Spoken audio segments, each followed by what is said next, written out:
Al séptimo mes de mi embarazo, por accidente escuché una conversación entre mi esposo y la estudiante pobre a la que yo venía apoyando. Steven, si tu esposa se entera de que el bebé en su vientre en realidad es nuestro embrión fecundado, podría enojarse tanto que hasta podría quitarse la vida, ¿no crees?, dijo Rosie soltando una risita suave. Mejor aún si lo hace, respondió Steven con frialdad. Así, todos sus bienes pasarían a ser míos. El único problema es si decide divorciarse y echarme de la casa. Por eso tenemos que mantener esto en secreto. Cuando nuestro hijo herede todo, le daremos el golpe final. Esa noche hice como si no hubiera oído nada. Di a luz al niño y lo crié con el mayor cuidado. Steven y yo llevábamos 10 años juntos, 3 de noviazgo y 7 de matrimonio. Durante toda esa década, siempre había estado ahí para mí. Me cuidaba cuando estaba enferma o agotada, me sorprendía de maneras inesperadas y me abrazaba con fuerza en los momentos de pasión, susurrándome que me amaría para siempre. Si no hubiera escuchado aquella conversación ese día, jamás habría creído que el hombre que decía amarme tan profundamente pudiera traicionarme así. Quizá pensaban que yo era fácil de engañar, que nunca notaría nada extraño. Y así, Rosie se fue volviendo cada vez más atrevida. Al principio se escabullía para verse con Steven cuando yo estaba en el trabajo, pero ahora, incluso cuando yo estaba en casa, encontraba 1000 excusas para venir. Aunque en el fondo sabía que sus visitas no eran más que pretextos para ver a mi hijo y a Steven, nunca me negué a recibirla. Cada vez que venía, la recibía con educación. Incluso aceptaba todas sus peticiones de ayuda. Steven parecía encantado con este arreglo. Cada vez que Rosie aparecía, una sonrisa imposible de disimular se dibujaba en sus labios. Esa tarde no fue diferente. Rosie llegó a las 4. Yo estaba en la sala doblando ropa cuando escuché la llave en la cerradura. No su llave, sino la de Steven. Él la había dejado entrar. Eso tampoco era nuevo. Traje pastelitos, dijo Rosie desde la entrada, levantando una caja rosada. Para el pequeño Mateo. Mateo tenía 2 años y 4 meses. Gateaba desde la sala hasta el pasillo con una velocidad que me obligaba a estar pendiente de la cocina. Cuando escuchó la voz de Rosie, se detuvo y la miró con esa expresión que los niños tienen cuando aún no han aprendido a disimular, curiosidad sin calidez. «Qué lindo», dije. «Siéntate. Ahora preparo café». Me levanté, fui a la cocina, calenté el agua. Escuché a Rosie en la sala intentando que Mateo se acercara a ella. Él no lo hizo. Nunca lo hacía. Eso también era algo que yo había aprendido a notar. Desde que escuché aquella conversación en el 7º mes de embarazo, no viví un solo día sin observar. Observé cada visita, cada frase, cada detalle que Steven y Rosie creían invisible. Anoté fechas, guardé mensajes, presté atención a cosas que ellos nunca imaginaron que alguien podría rastrear. Nadie espera que la persona que están traicionando sea más organizada que ellos. «Mateo no me quiere mucho todavía», dijo Rosie desde la sala, con una risa liviana. «Es tímido con todos», respondí. Era mentira. Mateo no era tímido. Reía con la vecina del 3er piso, con el cartero, con el hombre que vendía frutas en la esquina, pero con Rosie se quedaba quieto y a distancia, como si algo en su instinto, algo que aún no tenía palabras, le dijera que debía mantenerse lejos. Serví el café y lo llevé a la sala. Rosie estaba sentada en el sofá con las piernas cruzadas, mirando su teléfono. Se lo guardó cuando me vio llegar, con ese movimiento rápido que hacen las personas que tienen algo que esconder pero no lo hacen bien. «Gracias», dijo, tomando la taza. Steven entró desde el estudio. Se sentó al lado de Rosie, no al lado mío. Lo noté. Siempre lo noté. Solo que ya no me dolía de la misma manera. El dolor de los primeros meses era un dolor sin forma, grande, que lo ocupaba todo. Este era diferente, preciso, frío, enfocado, como una herramienta que hubiera aprendido a usar. «¿Cómo va la tesis?», le pregunté a Rosie. «Bien, estoy en la parte de análisis de datos. Me está costando un poco, pero ya casi termino». «¿Cuándo es la defensa?». «En 3 meses, si todo sale bien». Asentí. Tomé mi taza. Escuché la conversación que siguió entre ella y Steven sobre algo relacionado con la universidad, sobre un profesor que era difícil, sobre un compañero que no colaboraba. Los escuché con atención. Aprendí hace mucho tiempo que las personas hablan más de lo que creen cuando se sienten cómodas, y yo me había encargado de que siempre se sintieran cómodos en mi casa. «¿Necesitas algo para la tesis?», pregunté. «Tengo unas carpetas con artículos que descargué el año pasado, de metodología. Si te sirven, te las paso». Rosie me miró. Había algo en su mirada que yo ya reconocía, una mezcla de gratitud real y de incomodidad que no podía del todo disimular, porque en el fondo, aunque ella nunca lo admitiera, sabía que yo era buena con ella, y eso le resultaba más difícil de manejar que el odio. El odio da permiso, la amabilidad obliga. «Sí, Me ayudarían, dijo. Las busco después. Me levanté.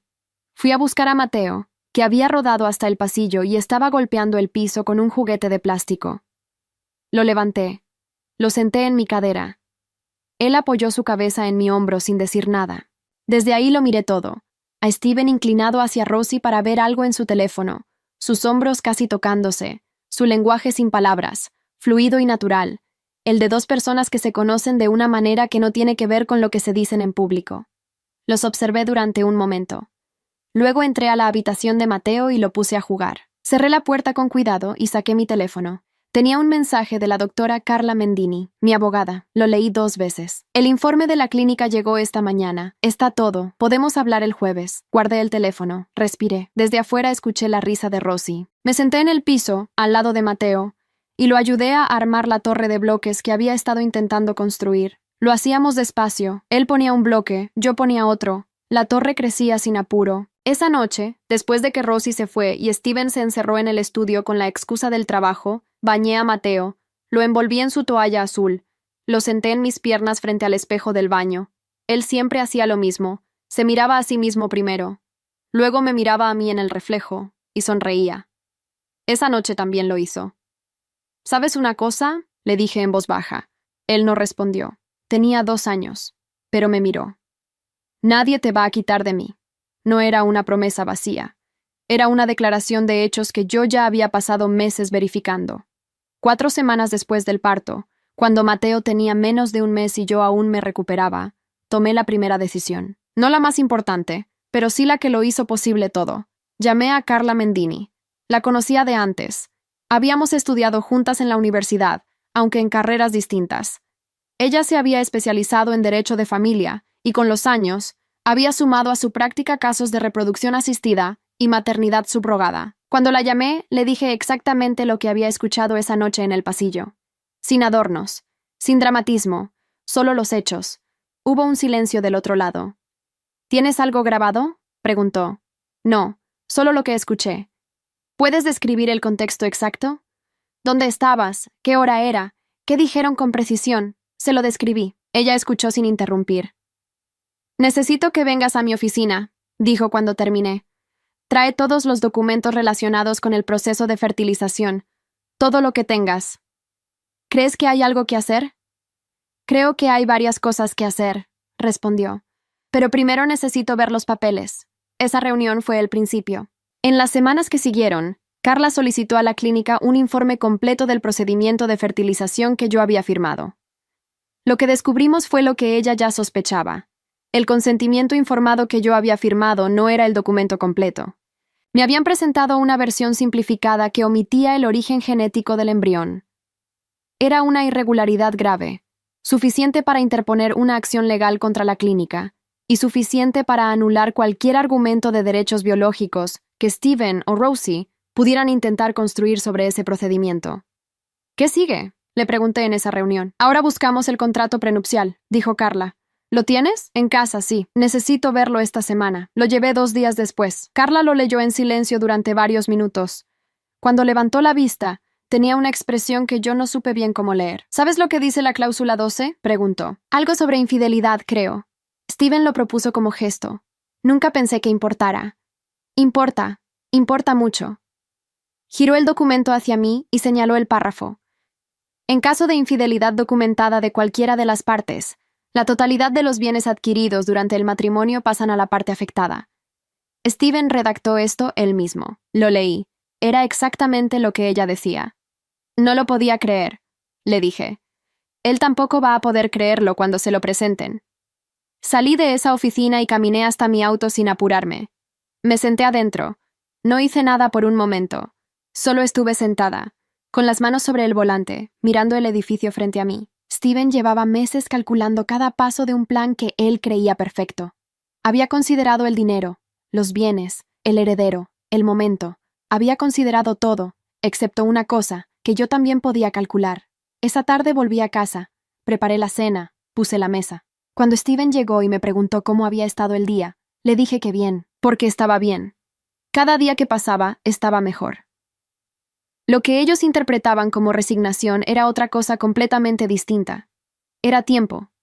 Tiempo que yo usaba mientras ellos creían que estaba perdida, que me había rendido, que era tan fácil de ignorar como siempre habían supuesto. Esa noche, después de que Steven se durmió, fui a revisar a Mateo.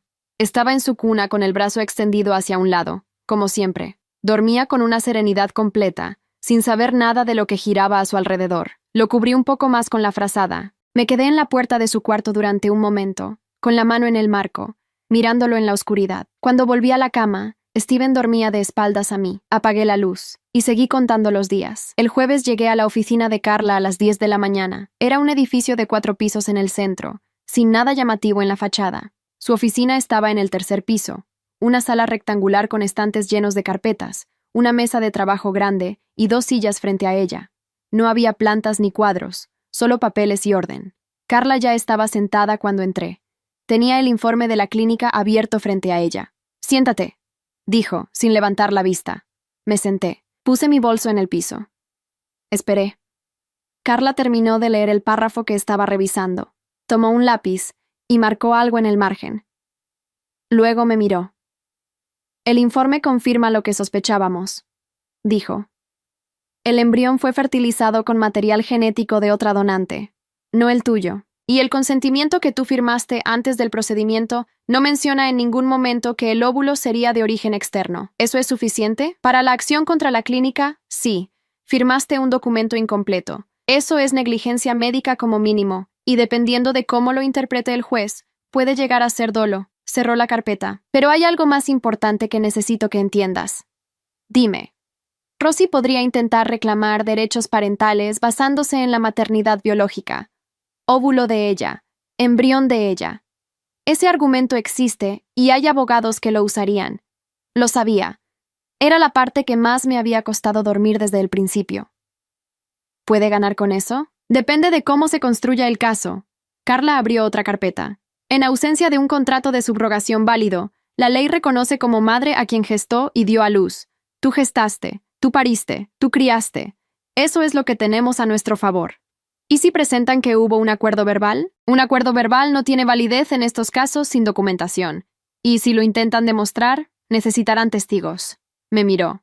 «¿Hay alguien que sepa de este acuerdo, además de Steven y Rosie?» «No que yo sepa». «Bien». Hizo una pausa. «Ahora hablemos del contrato prenupcial». Saqué la copia que había traído y la puse sobre la mesa. Carla ya tenía la suya, pero la revisamos juntas de todas formas. La cláusula 12 era clara.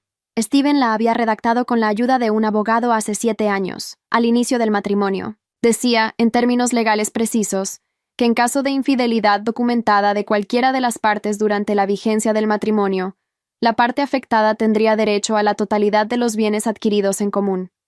Carla señaló la línea con el dedo. «Infidelidad documentada. Eso es lo que necesitamos construir».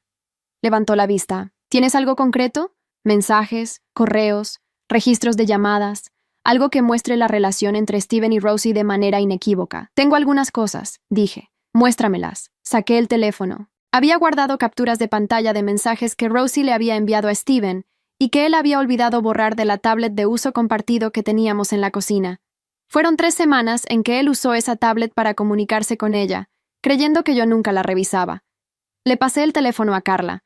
Ella los revisó uno por uno, en silencio. Los mensajes no eran explícitos en términos sexuales, pero eran suficientemente claros. Referencias a encuentros, a planes que no me incluían, a conversaciones sobre Mateo con una familiaridad que solo tenía sentido si Rosie sabía desde siempre que el niño era biológicamente suyo.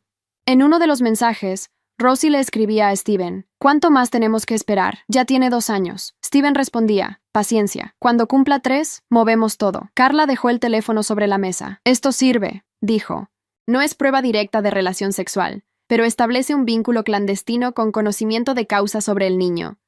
Combinado con el informe de la clínica, construye un patrón. ¿Es suficiente para la cláusula? Para activar la cláusula necesitamos demostrar infidelidad. Estos mensajes solos no alcanzan, pero son el inicio». Tomó su lápiz. «Necesito que contrates un investigador privado, alguien que pueda documentar los encuentros entre ellos de manera que sea admisible». «¿Cuánto tiempo tomaría?» «Depende de con qué frecuencia se vean fuera de tu casa. Si se encuentran regularmente, en pocas semanas tendríamos suficiente». Pensé en las tardes en que Steven llegaba tarde del trabajo, en los sábados que salía con excusas vagas, en los viajes de negocios que eran siempre de 2 días exactos. No creo que tome mucho tiempo, dije. Carla asintió. Escribió algo en su cuaderno. Hay una cosa más, dije. Ella levantó la vista. La clínica. Si interponemos la acción contra ellos, Steven se va a enterar de que estoy moviendo algo. No necesariamente. La acción contra la clínica puede iniciarse de manera privada, sin que Steven sea notificado en una primera etapa. La clínica tiene obligación de responder a la demanda, pero no de informarle a él. Hizo una pausa. A menos que él tenga algún vínculo con alguien de la clínica. No que yo sepa. Entonces procedemos de manera paralela. Investigador privado para la infidelidad. Acción discreta contra la clínica por el consentimiento viciado. Y mientras tanto, tú sigues todo igual en casa. Todo igual, sin cambios, sin distancia, sin que él note nada distinto en ti. Llevo 2 años haciendo eso, dije. Carla me miró durante un momento. Lo sé, dijo. Por eso creo que esto va a funcionar. Salí de su oficina a las 11:40. Caminé hasta el auto. Encendí el motor. Puse el aire acondicionado. Llamé a la niñera para confirmar que Mateo estaba bien. Me dijo que sí, que estaba durmiendo su siesta. Colgué y me quedé sentada. Había una parte de ese proceso que nunca le había contado a Carla, porque no era relevante desde el punto de vista legal, pero sí lo era desde el mío. El momento exacto en que dejé de sentir miedo. No fue una decisión. No fue una noche específica ni una conversación que me cambiara algo. Fue gradual. Fue en las horas que pasé revisando documentos, estudiando la ley, entendiendo cómo funcionaba cada engranaje de lo que Steven y Rosie habían construido. Mientras más entendía el plan de ellos, menos poder tenía sobre mí. El miedo necesita de la ignorancia para mantenerse. Cuando uno sabe exactamente a qué se enfrenta, el miedo se convierte en otra cosa. En mi caso, se convirtió en trabajo. Esa tarde recogí a Mateo de la sala donde jugaba con la niñera. Lo puse en su silla del auto y manejé hasta el parque que quedaba a 10 minutos de casa. Lo solté en el área de juegos y me senté en un banco desde donde podía verlo. Mateo corrió directo a los columpios. Se paró frente a uno. Lo miró. Intentó subirse solo. No pudo. Lo intentó de nuevo. Tampoco. La tercera vez se sentó en el piso. Me miró y esperó. Me levanté. Fui hasta él. Lo levanté y lo puse en el columpio. Empujé suave. Él se rió. Era un jueves ordinario. El investigador privado todavía no tenía nada. El proceso contra la clínica acababa de comenzar. Steven estaba en su oficina sin saber nada, pero yo estaba en el parque con mi hijo, empujando un columpio, y eso era suficiente por ahora. El investigador se llamaba Marcos Reyes. Carla me lo recomendó con una sola frase. Trabajaba rápido y no hacía preguntas innecesarias.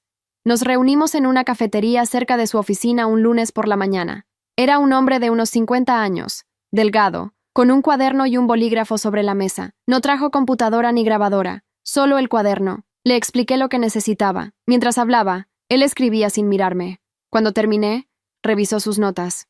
¿Tiene horarios fijos?, preguntó. El sujeto. Sale de la oficina entre las 6 y las 7, generalmente. Los martes y jueves llega después de las 9. Los sábados sale a media mañana y regresa al mediodía. A veces más tarde. ¿Tiene vehículo propio? Sí, un sedán gris. Le paso la placa. Bien, cerró el cuaderno. Dame 2 semanas. ¿Es suficiente? Si se ven con la frecuencia que usted describe, sí. Pagué mi café. Me levanté y salí. Las 2 semanas siguientes transcurrieron sin cambios visibles en la casa. Steven seguía con su rutina. Rosie seguía viniendo 2 veces por semana. Yo seguía recibiéndola, sirviéndole café, escuchando sus conversaciones con Steven desde la cocina o desde la habitación de Mateo. Lo único diferente era que yo ya sabía que alguien más estaba mirando. Marcos me envió el primer reporte a los 12 días.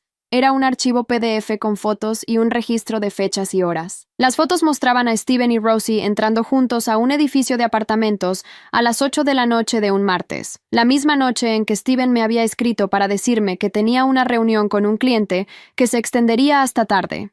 Había 4 fotos. En la primera, entraban al edificio. En la segunda, Steven tenía la mano en la espalda baja de Rosie. En las otras 2, ya no se les veía porque habían entrado al ascensor. Era suficiente. Le reenvié el archivo a Carla esa misma noche. Ella me llamó a la mañana siguiente. Bien, dijo. Esto, combinado con los mensajes de la tablet, establece la infidelidad. Podemos activar la cláusula. ¿Cuándo? Cuando tú decidas. El proceso puede iniciarse en cualquier momento, pero hay algo que necesito preguntarte primero. Dime. ¿Quieres esperar a que Mateo cumpla 3 años? Steven dijo en esos mensajes que moverían todo cuando cumpliera 3. Si esperamos, Puede ser que ellos actúen primero. Mateo tenía 2 años y 7 meses. Faltaban 5 meses para los 3 años. No quiero esperar, dije. Entonces actuamos ahora. Sí. Hubo una pausa. Hay algo más que quiero mostrarte, dijo Carla. Ven mañana a la oficina. Fui al día siguiente. Sobre la mesa había una carpeta nueva, más delgada que las anteriores. Esto llegó esta mañana de la clínica, dijo Carla. Respondieron a nuestra solicitud de información con más detalle del que esperábamos. Abrí la carpeta. Era un historial completo del procedimiento, fechas, médicos involucrados, materiales utilizados. Y al final, un documento interno que la clínica había incluido por error, o quizás por presión de sus propios abogados, queriendo demostrar transparencia. Una nota firmada por el médico tratante, que indicaba que el consentimiento simplificado había sido aprobado por solicitud expresa del paciente masculino, es decir, Steven. Lo leí 2 veces. Steven pidió que me dieran el consentimiento incompleto, dije. Eso dice el documento. Él lo organizó desde el principio. Sí. Carla cruzó los brazos. Lo cual agrava la situación para él considerablemente. No es solo infidelidad. Es un engaño activo y documentado sobre un procedimiento médico que te afectó directamente. Puse el documento sobre la mesa.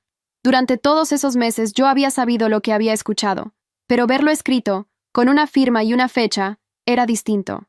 Era la diferencia entre saber algo y tener la prueba de que ese algo existió en el mundo real, fuera de mi cabeza, fuera de mi memoria. ¿Esto se puede usar en el proceso?, pregunté. Como evidencia complementaria, sí. No es el eje del caso, pero refuerza el patrón de conducta.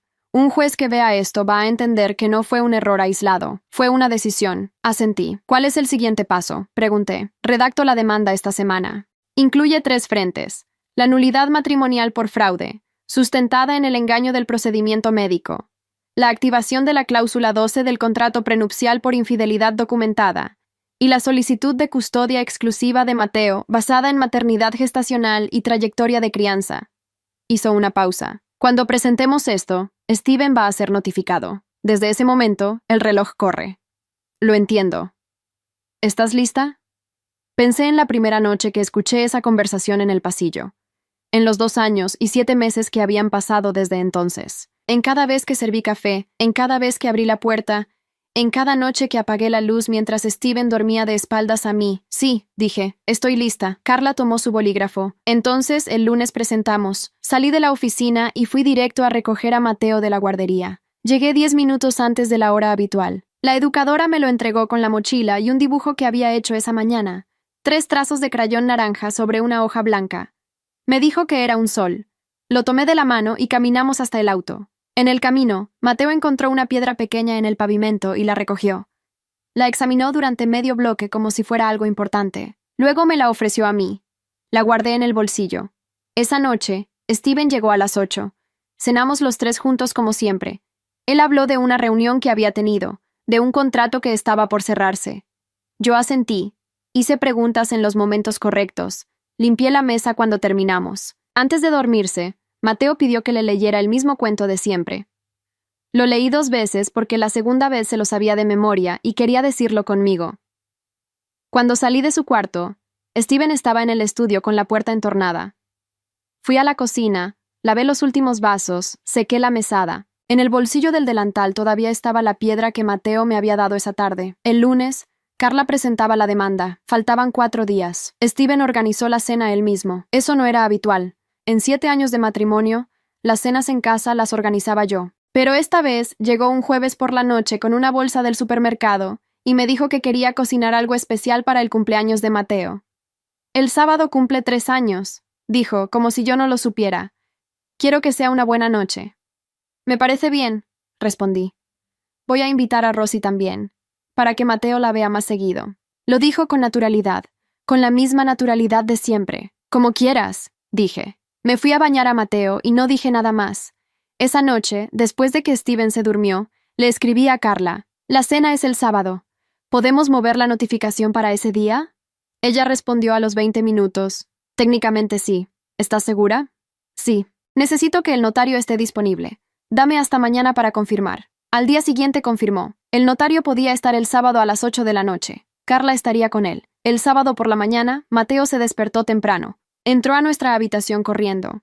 Subió a la cama de un salto y se instaló entre Steven y yo, con la certeza de alguien que sabe exactamente cuánto espacio ocupa en el mundo. Steven le cantó el cumpleaños en voz baja, todavía medio dormido. Mateo se rió y pidió su desayuno favorito, huevos revueltos con tostadas. Lo preparé en la cocina mientras Steven lo bañaba.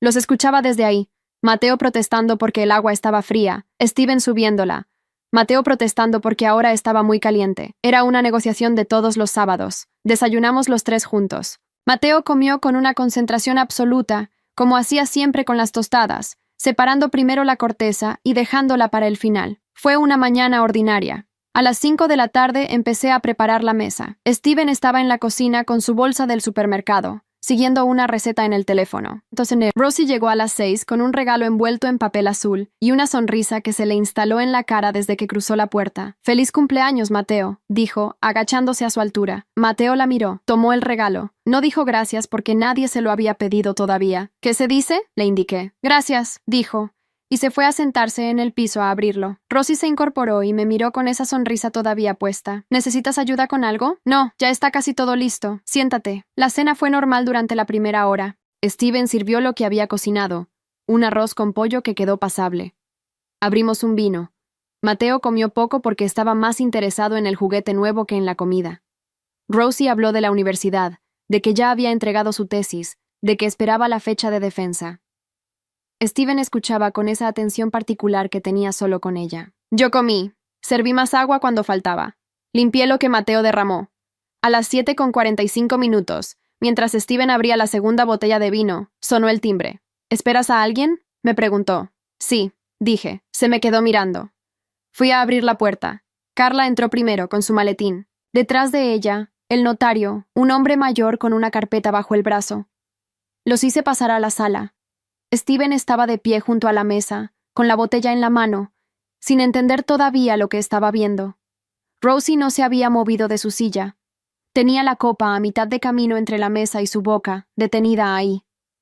«¿Qué es esto?», preguntó Steven. «Siéntate, por favor», dijo Carla. «No conozco a esta persona. ¿Quién es usted?» «Soy la abogada de tu esposa, y él es el notario que va a dar fe de la entrega de estos documentos». Steven me miró a mí. Yo no dije nada. Fui a la habitación de Mateo, lo senté en su cama con el juguete nuevo, y le puse su programa favorito en la tablet. Cerré la puerta con cuidado. Cuando volví a la sala, Carla ya había puesto los documentos sobre la mesa. «Estos son los papeles de demanda», dijo Carla. «Incluyen 3 acciones: nulidad matrimonial por fraude, activación de la cláusula 12 del contrato prenupcial por infidelidad documentada y solicitud de custodia exclusiva del menor Mateo. A partir de este momento, quedan oficialmente notificados». El notario puso su sello en la copia y firmó. Steven tenía la botella todavía en la mano. La puso sobre la mesa despacio, como si el movimiento requiriera toda su concentración. «Esto es un error», dijo. Su voz sonaba distinta, más quieta. «No es un error», dijo Carla. «No tienes pruebas de nada. Tenemos el informe de la clínica que documenta el consentimiento viciado por solicitud tuya. Tenemos registros fotográficos de tus encuentros con la señorita Rosie. Y tenemos los mensajes de la tablet de la cocina». Hizo una pausa. «¿Quieres que los revise aquí?» Steven no respondió. Rosie se había puesto de pie en algún momento. Estaba junto a la ventana, con los brazos cruzados, mirando hacia afuera. «Rosie», dijo Steven. Ella no se dio vuelta. «Rosie», repitió. «No me hables ahora», dijo ella, sin moverse. El notario recogió sus cosas. Le dejó una copia de los documentos a Steven y se fue sin decir nada. Carla cerró su maletín. «Tienes 48 horas para que tu abogado se comunique con mi oficina», le dijo a Steven. «A partir del lunes, cualquier comunicación va a ser a través de representantes legales». «¿Y mi hijo?», preguntó Steven. Su voz seguía quieta, pero había algo debajo que yo reconocía. Era la primera vez en mucho tiempo que no sabía qué paso seguía. «Mateo se queda en esta casa, que es su residencia habitual. Si quieres tiempo con él durante el proceso, tu abogado puede solicitarlo formalmente». Steven me miró otra vez, esta vez durante más tiempo. «¿Cuánto tiempo llevas planeando esto?», preguntó. No respondí. Carla tomó su maletín y me miró a mí. «Te llamo el lunes», dijo. La acompañé hasta la puerta. Cuando me di vuelta, Steven seguía en el mismo lugar. Rosie había recogido su cartera del respaldo de la silla. «Me voy», dijo ella. Nadie le respondió. Cerré la puerta detrás de Carla. Escuché los pasos de Rosie bajando las escaleras. Luego el silencio del departamento, que era distinto al silencio habitual, más denso, más claro al mismo tiempo. Fui a la habitación de Mateo.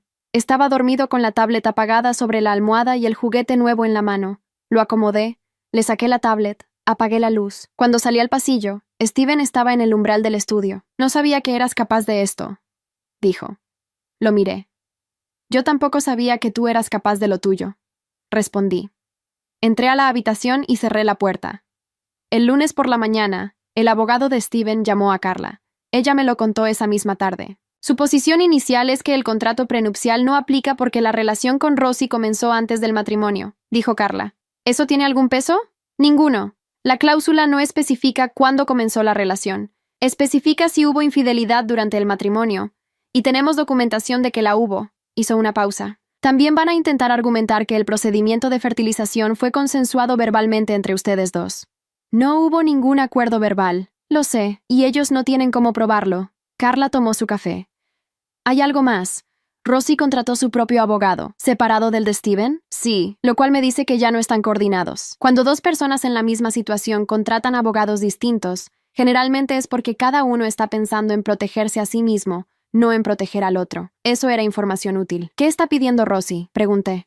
Reconocimiento de maternidad biológica y derecho de visita sobre Mateo. Lo esperaba, pero escucharlo dicho en esos términos, con esas palabras exactas, produjo algo concreto en mi pecho. No pánico. Algo más parecido a un frío puntual que duró unos segundos y luego se fue. ¿Puede ganar eso?, pregunté. Es lo que vamos a impedir. Carla abrió su carpeta. Nuestro argumento central es que no existió contrato de subrogación. Sin ese contrato, el procedimiento no tiene marco legal que le otorgue derechos parentales a la donante del óvulo. Rosie donó material genético, pero no hay documento que establezca que ese material genético la convierte en madre legal de Mateo. Lo que sí existe es una madre legal documentada. Tú gestaste, pariste, registraste al niño. 3 años de crianza exclusiva. Eso es lo que el juez va a ver. ¿Cuándo es la audiencia? En 6 semanas. Antes de eso, el juez puede solicitar un informe de trabajo social sobre el entorno del niño. Es probable que lo haga. ¿Qué implica eso? Que alguien del juzgado va a venir a la casa, va a hablar contigo, va a observar cómo vive Mateo. Es un trámite, pero hay que tomarlo en serio. Entendido. Esa misma semana vino la trabajadora social. Se llamaba Ana Ferreira. Tenía unos 40 años y llegó un miércoles a las 10 de la mañana con una libreta y una actitud que no era amable ni hostil, simplemente neutral.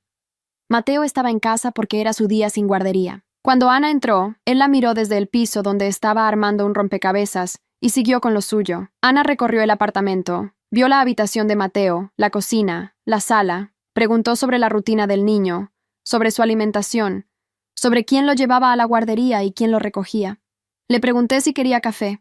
Dijo que no. En un momento, Mateo se acercó a mí con una pieza del rompecabezas que no encontraba dónde poner. Se la señalé sin levantarme. Él volvió al piso y la encajó solo. Ana anotó algo en su libreta. Antes de irse, me preguntó si el padre del niño participaba activamente en su crianza. Vivía en esta casa hasta hace 2 semanas, dije. Desde que se fue, no ha solicitado formalmente ningún tiempo de visita. ¿Ha habido contacto entre el niño y su padre desde entonces? Steven llamó un día. Mateo no quiso hablar por teléfono. Tiene 3 años. No le gustan las llamadas. Ella anotó algo más y se fue. Carla me llamó esa tarde. ¿Cómo fue? ¿Normal? Bien. El informe tarda 1 semana. Cuando llegue, me lo pasan a mí también. El informe llegó a los 8 días. Carla me leyó el párrafo central por teléfono. El entorno del menor era estable. La relación con la madre era sólida. El niño mostraba desarrollo adecuado para su edad. No había indicadores de riesgo. 3 días antes de la audiencia, Carla me llamó con algo que no esperaba. El abogado de Steven presentó una propuesta de acuerdo, dijo. ¿Qué propone? Renuncia a disputar la cláusula del contrato prenupcial. Acepta que los bienes matrimoniales pasen a tu nombre. A cambio, pide régimen de visitas con Mateo. Un fin de semana cada 2 semanas y 15 días en verano. Me quedé en silencio un momento. ¿Y Rosie? Rosie retiró su demanda de maternidad. Eso sí no lo esperaba. ¿Cuándo? Ayer. Su abogado presentó el desistimiento sin dar explicaciones formales. Pero tengo entendido, por fuentes del juzgado, que Steven le dijo que no la iba a apoyar en ese proceso, que bastante tenía con lo suyo. Ahí estaba. La alianza que habían construido durante años, la que sostenía todo el plan, se había roto dentro del juzgado antes de que el juez dijera una sola palabra. ¿Qué me recomiendas?, le pregunté a Carla. Que aceptes el acuerdo con modificaciones. El régimen de visitas está bien. Pero quiero ajustar los términos del verano y agregar una cláusula que obligue a notificación previa, con 15 días de anticipación para cualquier cambio de plan. También quiero que la transferencia de bienes quede ejecutada antes de que firmes cualquier acuerdo de visitas. De acuerdo. Te mando el borrador esta noche. Lo revisé esa noche en la mesa de la cocina, con Mateo dormido en su cuarto. Leí cada párrafo 2 veces. Anoté 3 preguntas en un papel. Se las mandé a Carla por mensaje. Ella respondió antes de medianoche con las aclaraciones. Al día siguiente le confirmé que aceptaba. La audiencia se realizó de todas formas, porque el juez quería dejar constancia formal del acuerdo. Duró 40 minutos. Steven estaba sentado del otro lado de la sala con su abogado. No me miró en ningún momento de la audiencia. Su abogado habló. El de Carla habló. El juez hizo 2 preguntas y firmó. Cuando salimos, Carla me dio una copia del acuerdo sellado. Listo, dijo. Guardé la copia en mi bolso. En el pasillo del juzgado, a unos 20 metros, vi a Rosie. Estaba sola, de pie junto a una ventana, mirando hacia afuera. No tenía abogado al lado. No tenía a Steven. No me miró. Yo tampoco me detuve. Salí del edificio, encendí el teléfono y llamé a la niñera para confirmar que Mateo había comido bien. Me dijo que sí, que había pedido repetir los fideos. Le dije que ya iba para allá. La transferencia de bienes quedó ejecutada un martes, 3 semanas después de la audiencia. Carla me llamó a las 11 de la mañana. Ya está registrado, dijo. La casa está a tu nombre. Las cuentas conjuntas también fueron liquidadas según el acuerdo. El depósito entra hoy. Gracias, Carla. De nada. Una pausa breve. ¿Cómo estás? Bien, dije. Y era verdad.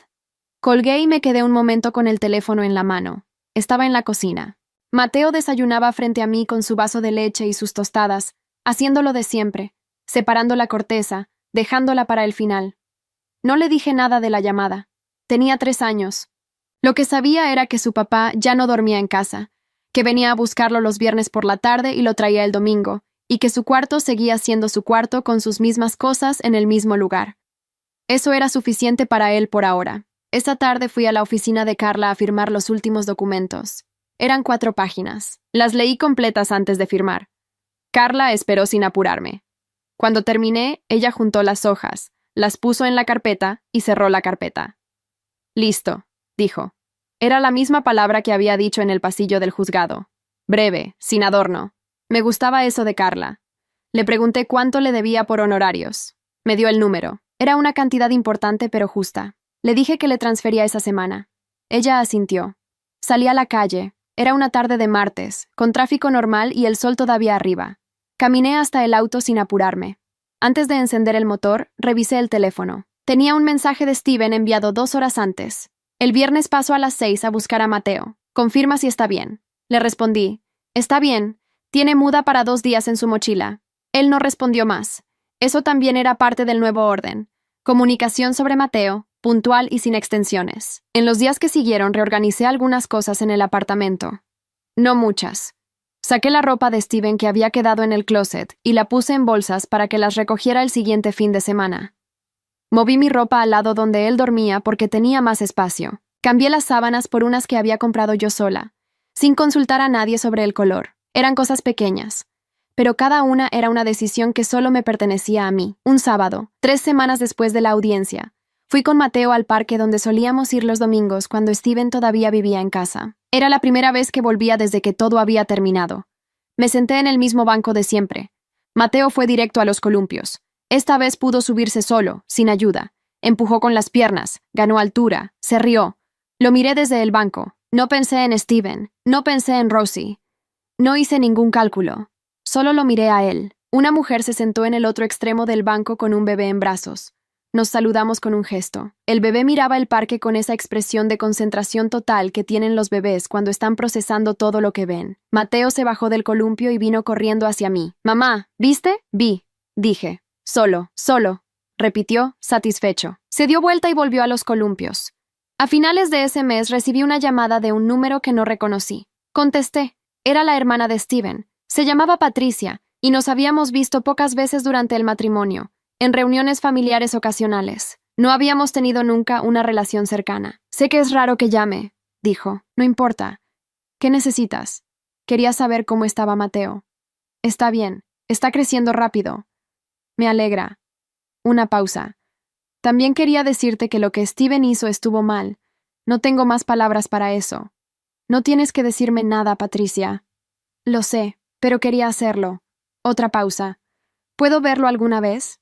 A Mateo. Soy su tía y no quiero perderlo por lo que hizo su papá. Lo pensé un momento. Cuando Mateo venga del fin de semana con Steven el próximo domingo, si quieres pasar a tomar café, puedes venir. ¿En serio? Sí. Gracias. Patricia vino el domingo siguiente. Trajo una bolsa con frutas y galletas. Mateo la recibió con la misma evaluación silenciosa que hacía con todos. La observó unos minutos, y cuando ella se sentó en el piso para armar bloques con él, decidió que podía quedarse. Tomamos café mientras Mateo y Patricia armaban una construcción cada vez más inestable en el centro de la sala. No hablamos de Steven. No hablamos de Rosie. Hablamos de Mateo, de la guardería, de una película que Patricia había visto y que le había gustado. Cuando se fue, Mateo le dijo adiós desde la puerta y agitó la mano hasta que el ascensor cerró. Esa noche lo bañé, lo acosté, le leí el cuento de siempre. Cuando salí de su cuarto, la casa estaba en silencio. Me senté en la mesa de la cocina con una taza de té. No había nada pendiente. Los documentos estaban firmados, los bienes estaban transferidos. Carla tenía todo archivado. El acuerdo de visitas funcionaba sin roces. Durante 2 años y 7 meses había vivido dentro de un plan que no era mío, rodeada de personas que me subestimaban porque confundían mi silencio con falta de recursos.